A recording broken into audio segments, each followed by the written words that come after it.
so many women are realizing when they get screwed over by their husbands after being married to them for 10, 20 more years that they are the love of their life. And unfortunately, it takes a lot of women be experiencing the violence of men, whether it's, financial abuse, which is a form of violence, or, physical violence, sexual violence, betrayal trauma by having affairs, or just basically exploitation of women. But at some point, a lot of women finally find themselves, finally date themselves and center themselves because they have no choice. Kind of the same way that men are realizing they either have to evolve or die because women don't want to date. A lot of women are realizing after they've endured so many bad relationships with men, and especially one particular one that will send them over the edge, that they have no choice but center themselves, their own, make themselves the love of their life, date themselves, figure out what they love in life, decenter the male gaze and the patriarchal conditioning, all this crap, right? So I want to read a story that I think is so funny because this woman realizes after getting screwed over by her husband and he leaves, that the dating pool absolutely sucked. And out of necessity, out of being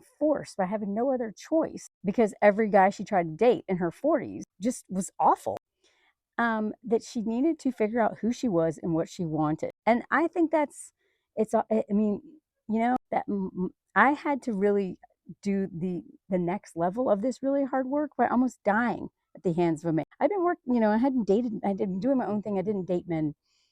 Seriously, I didn't start dating until I was 36, but then I almost died from that relationship. So here I was thinking I was like a decentered men and I was just doing my thing. And then I finally tried dating out. And boy, did I realize that I had a lot of work to do.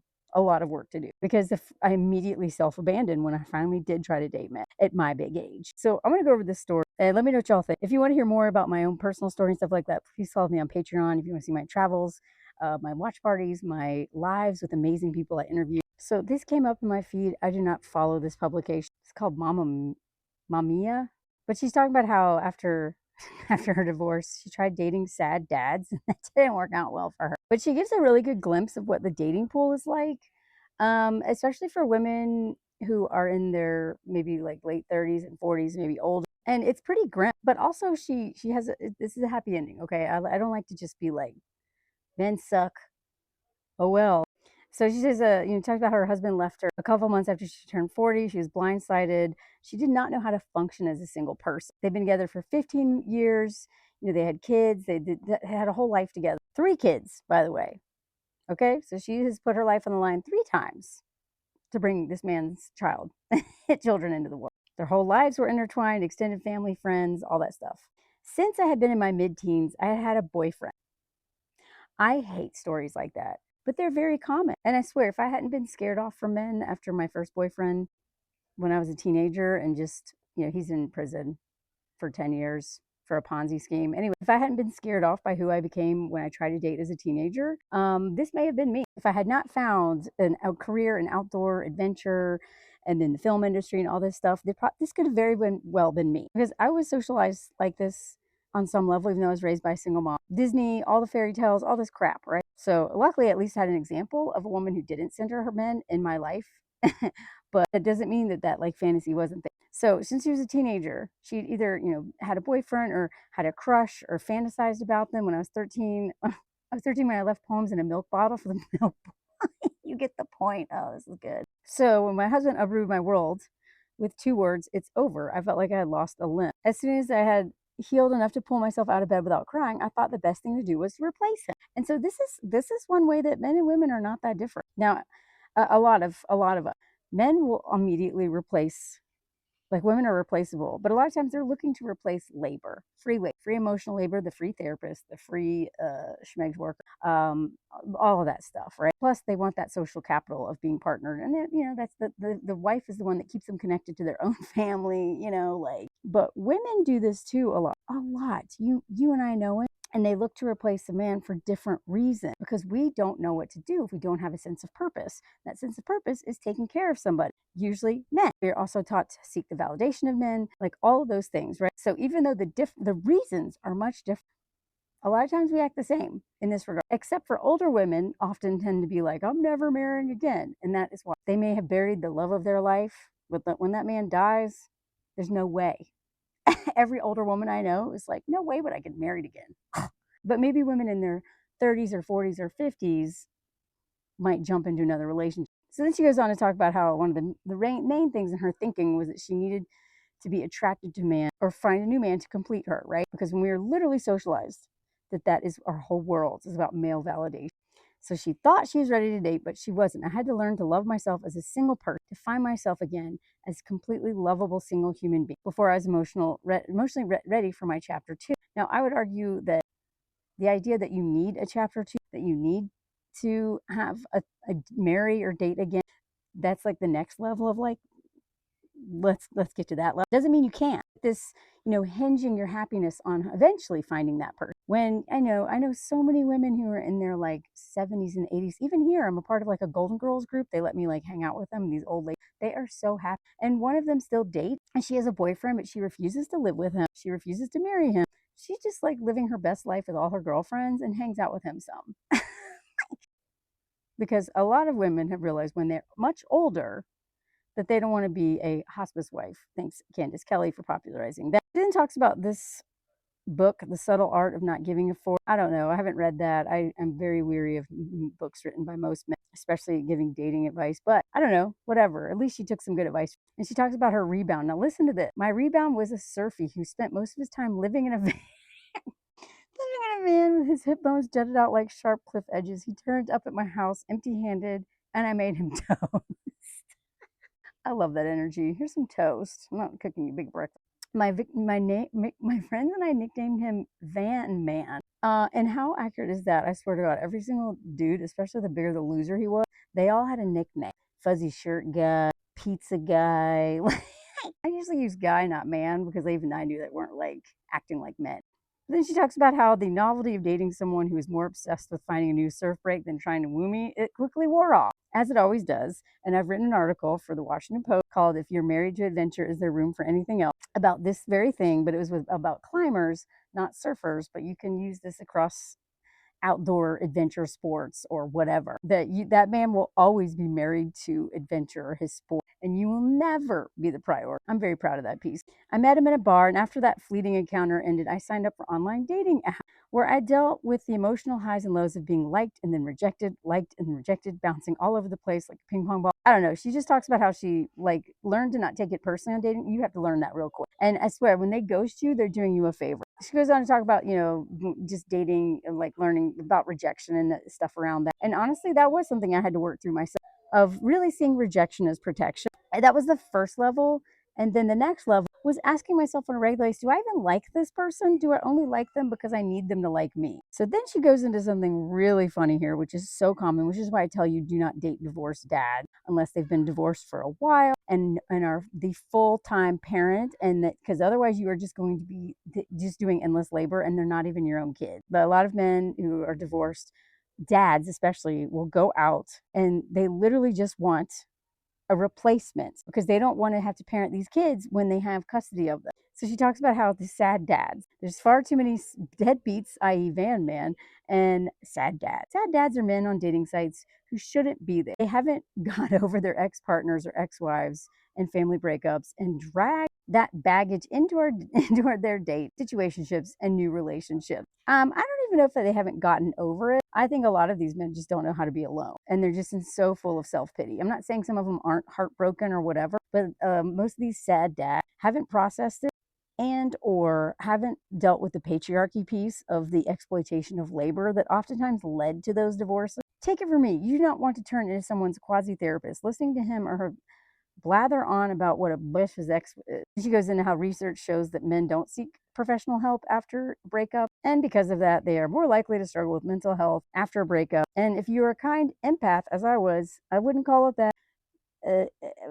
This is, I get why people use this word, but all like women are socialized to be empath, which is just like center men, listen to their crap, try to help solve their problem. And if you grew up in like a family with addiction, or a dad who walked on eggshells around or any of that, you are an empath, but really you self-abandon.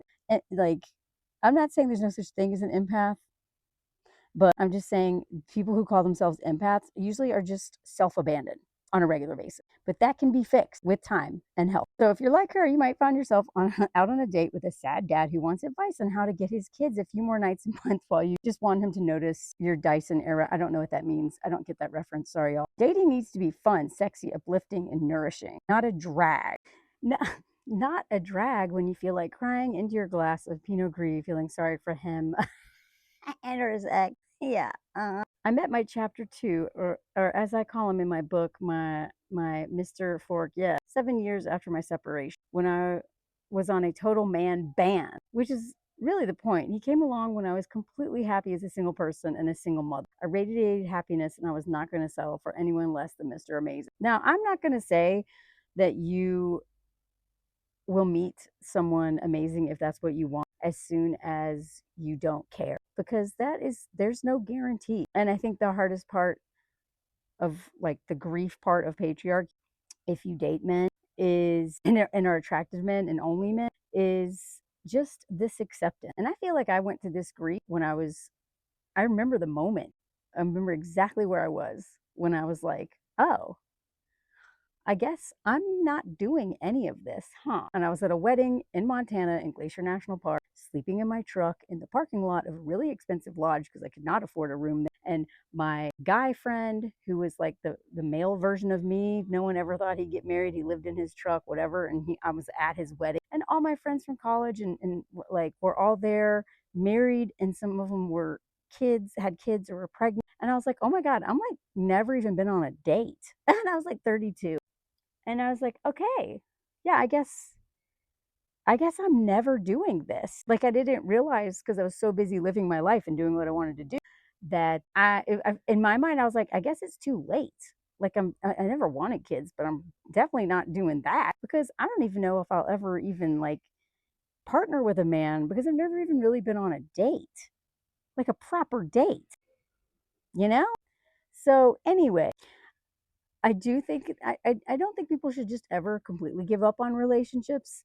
If they want one, maybe, but I do think we should all give up on the idea that being partnered romantically will make us happy. That to me was the most important thing, was that being partnered with a man, or in general, because I mean I've never been attracted to women, but I was like, I don't know, maybe I'm in denial of something here. That being in a relationship, a romantic relationship, was the key to the security of a long-term plan of happiness. That to me is the most important part. You may decide you never want to get married. That's fine. You may decide you never want to date again. That's fine. Or you may decide you want to keep trying. That's fine. Whatever it is you're doing. You know, I got people who follow me who are like 4B forever, and other ones who want to date but just don't want to get screwed over wherever you're at. To me, the idea that romantic love is the key to happiness.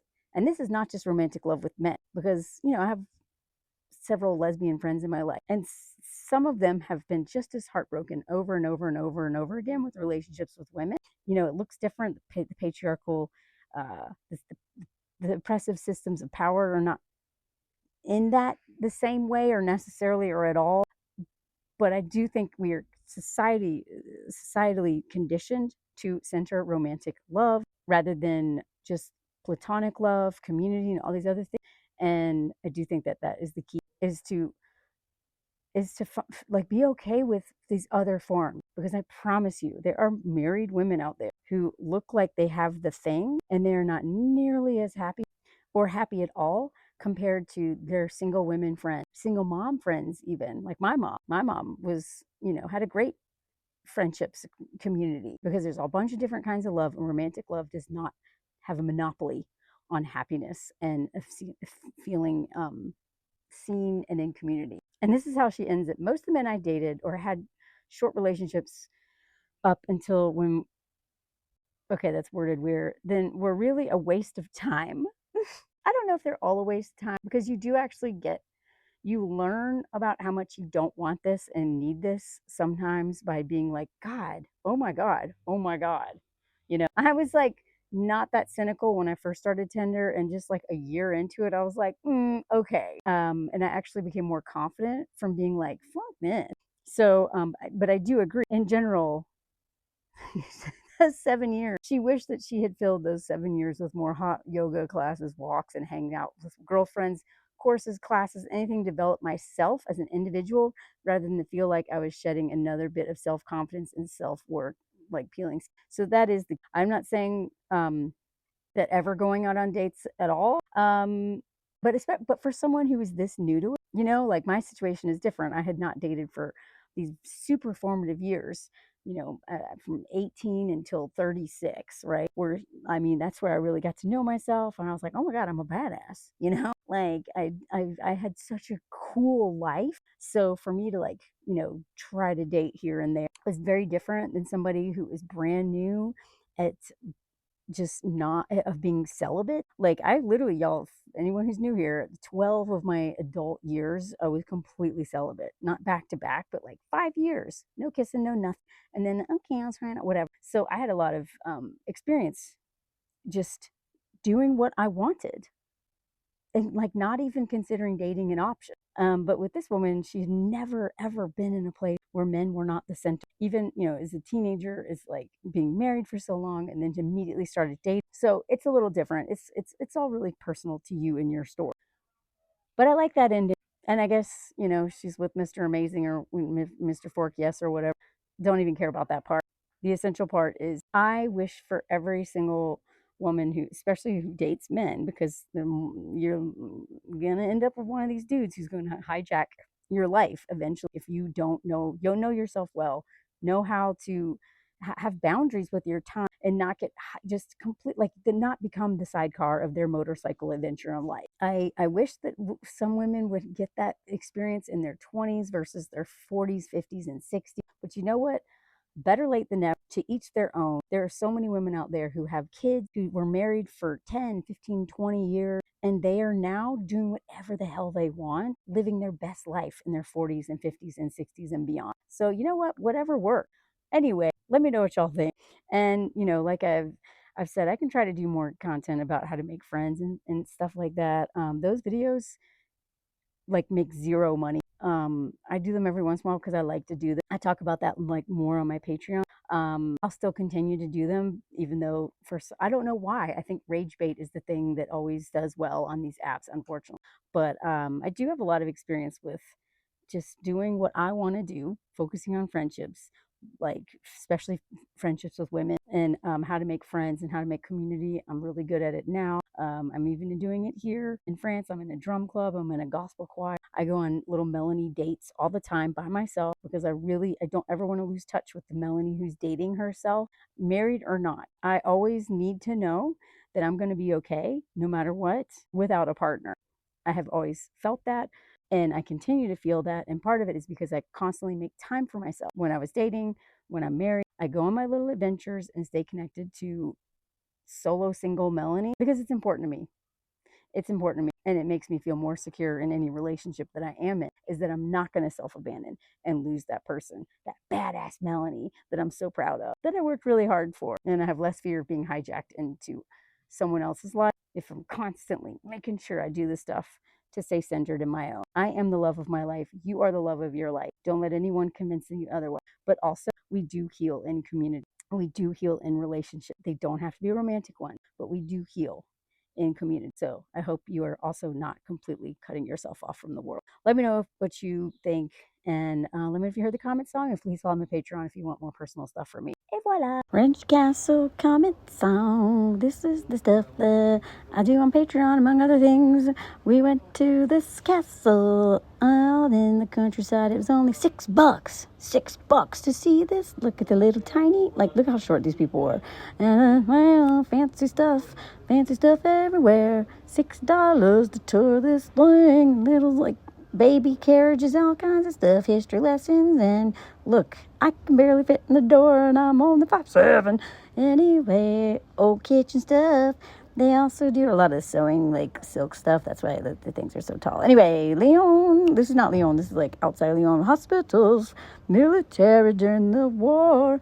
Anyway, this is stuff I show on Patreon. Ooh, witches and history stuff, including bikes. I love my bike, but really, this is the kind of stuff I like going to. This kind of stuff. Anyway, follow me on Patreon for more.